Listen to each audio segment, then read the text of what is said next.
Hello friends, સ્વાગત છે આપનું મારી સ્વાદિષ્ટ રસોઈના રસોડે. અત્યારે વેકેશન ચાલી રહ્યું છે તો ક્યાંક ને ક્યાંક બહાર ફરવા જવાનું આપણે ગોઠવતા હોઈએ છીએ. અને ફરવા જઈએ અને ઘરનો નાસ્તો ન હોય એવું તો બને નહીં, તો આપણે અહીંયા ચકરી બનાવી લઈશું. આ મેં ઘઉંના લોટની ચકરી બનાવી છે. અહીંયા આપણે મિક્સ લોટની પણ બનાવી શકીએ.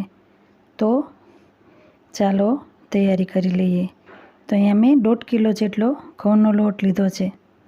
જે આપણે રોટલી બનાવવા માટે વાપરીએ એ જ લોટ લીધો છે, જેને આપણે એક પાતળા કપડામાં આવી રીતના પોટલી વાળી અને એને સ્ટીમ કરી લેવાનો છે. તો એક વાસણમાં પાણી રાખી અને આવી રીતના ચાળણી ઉપર આપણે એને સ્ટીમ કરી લઈશું. અહીંયા આપણે 10થી 15 મિનિટ માટે એને સ્ટીમ કરવાનો છે.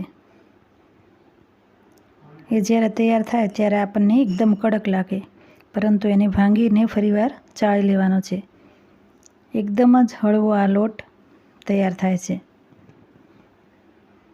10-15 મિનિટ માટે એને ઠરવા દઈ ત્યારબાદ એને ભાંગી અને ચાળી લેવાનો છે. ત્યારબાદ મેં એમાં 2 ચમચી જેટલો ચોખાનો લોટ અને 2 ચમચી જેટલો ચણાનો લોટ ઉમેર્યો છે.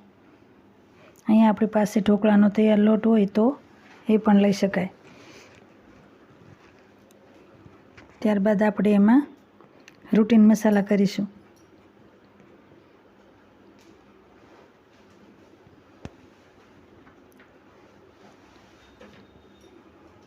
તો અહીંયા આપણે સ્વાદ પ્રમાણે મીઠું, 1 મોટી ચમચી હળદર પાવડર, 1 ચમચી લાલ મરચું પાવડર, 1 ચમચી ધાણા જીરું પાવડર, 1 નાની ચમચી મરી પાવડર, 1 નાની ચમચી ગરમ મસાલો, 1 નાની ચમચી આમચૂર પાવડર, 1 ચમચી વરિયાળી પાવડર, 1 નાની ચમચી હિંગ અને 1 લીંબુનો રસ લીધો છે. આ બધું આપણે સરસ મિક્સ કરી લઈશું. અહીંયા આપણે 1 મોટી ચમચી તેલનું મોણ પણ ઉમેરીશું. અહીંયા આપણે લાલ મરચું પાવડર જો આપણને પસંદ હોય તો ઉમેરવાનો, કેમ કે અહીંયા આપણે આદુ મરચાંની પેસ્ટ પણ ઉમેરવાની છે, પરંતુ કલર માટે મેં થોડો ઉમેર્યો છે. ત્યારબાદ આપણે એ બધું સરસ મિક્સ કરી લઈશું. આ લોટમાં મોણની બહુ જરૂર હોતી નથી, પરંતુ અહીંયા મેં 1 ચમચી જેટલું મોણ ઉમેર્યું છે. અહીંયા આપણે દૂધની તર અથવા તો મોળું દહીં પણ લઈ શકીએ આ લોટ બાંધવા માટે, પરંતુ જો આપણે ઝાઝો ટાઈમ રાખવો હોય તો એ દહીં અથવા તો મલાઈને સ્કીપ કરીએ. તો અહીંયા મેં પાણીથી જ લોટ બાંધ્યો છે. લોટ બફાવાથી એકદમ હળવો પડી ગયો હોય તો આપણને ઝાઝો લાગે, પરંતુ પાણી ઉમેરતી વખતે એમાં ધ્યાન રાખવાનું છે. થોડું થોડું પાણી ઉમેરીને આ લોટ બાંધવાનો છે. રોટલીથી થોડો ઢીલો એવો આ લોટ બાંધવાનો છે.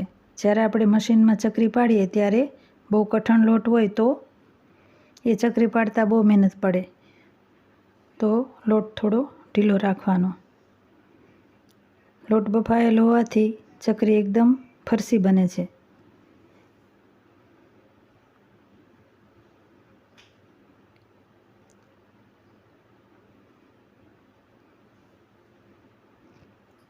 અહીંયા આપણને પસંદ હોય તો આપણે કોથમીર, મીઠા લીમડાના પાન, ઝીણા સમારેલા વગેરે લઈ શકીએ. અહીંયા મારે લોટ થોડો કઠણ થઈ ગયો છે, તો એને મસળીને થોડો ઢીલો બનાવી લઈએ.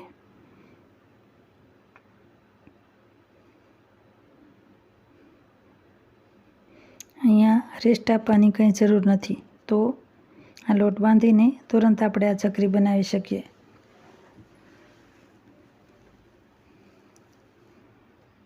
સ્વાદમાં એકદમ જ સરસ આ ચકરી તૈયાર થાય છે.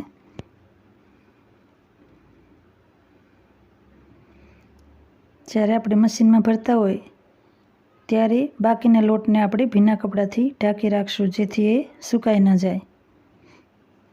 એટલા લોટમાં 5 થી 6 જેટલા મશીન ભરાય તો ત્યાં સુધીમાં લોટ સુકાઈ જાય તો એને ભીના કપડાથી ઢાંકવો જરૂરી છે.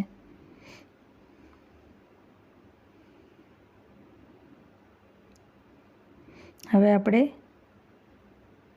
જે આ ચકરી પાડવાનું મશીન છે એને તેલથી ગ્રીસ કરી લઈશું અને જે ચકરી પાડવાની બ્લેડ છે એ એમાં રાખી દઈશું. અહીંયા આપણે આના ગાંઠિયા પણ બનાવી શકીએ. જો આપણે ઉતાવળ હોય અને આ બનાવવું હોય તો આપણે એના ગાંઠિયા ફટાફટ બનાવી શકીએ. ચકરીમાં પાડતા થોડી વાર લાગે. જો 2 વ્યક્તિ હોઈએ તો એક વ્યક્તિ આ ચકરી બનાવે એક પ્લેટ ઉપર અને એક તળે, એમ ફટાફટ બની જાય. પરંતુ જ્યારે આપણે એકલા હોઈએ ત્યારે આ બનાવતા થોડી વાર લાગે. તો જો ફક્ત સ્વાદની જ જરૂર હોય તો આપણે એને સેવ અથવા ગાંઠિયા પણ બનાવી શકીએ. પરંતુ જ્યારે આપણે બાળકોને આપતા હોઈએ ત્યારે એને આવું અલગ અલગ ખૂબ ગમે તો આપણે ચકરી બનાવી છે. હવે એક પ્લેટમાં અહીંયા આપણે કંઈ તેલ લગાવવાની જરૂર નથી. એક પ્લેટમાં આપણે આ ચકરી પાડી લઈશું.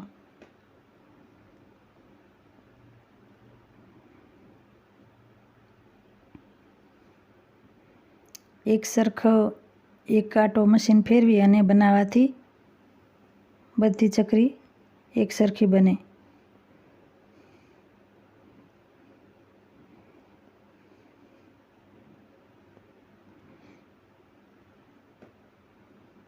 એકદમ જ સરસ એવી આ ચકરી તૈયાર થાય છે. આ ચકરી મોટા ભાગે દિવાળી ઉપર અથવા તો ક્યાંક બહાર જવું હોય ને નાસ્તામાં લઈ જવી ત્યારે એમ જ બને છે. બાકી અમસ્તા આપણે ઘરમાં બહુ ઓછી બનાવતા હોઈએ છીએ.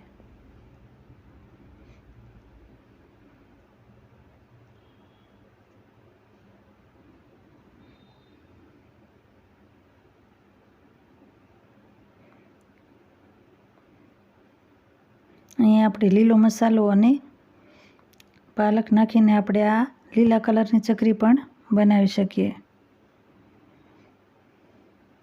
આવી રીતના આપણે બધી ચકરી તૈયાર કરી લઈશું.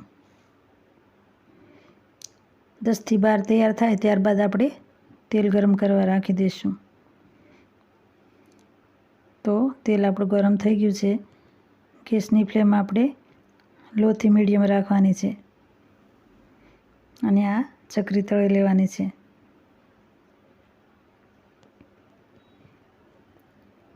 બહારથી એકદમ ક્રિસ્પી અને ખાવામાં એકદમ જ પોચી એવી આ ચકરી સરસ બને છે. તો તમે પણ એકવાર જરૂરથી ટ્રાય કરજો અને કેવી બની એ કોમેન્ટ બોક્સમાં જરૂરથી કહેજો. ફરી મળીશું એક નવા વિડીયો સાથે.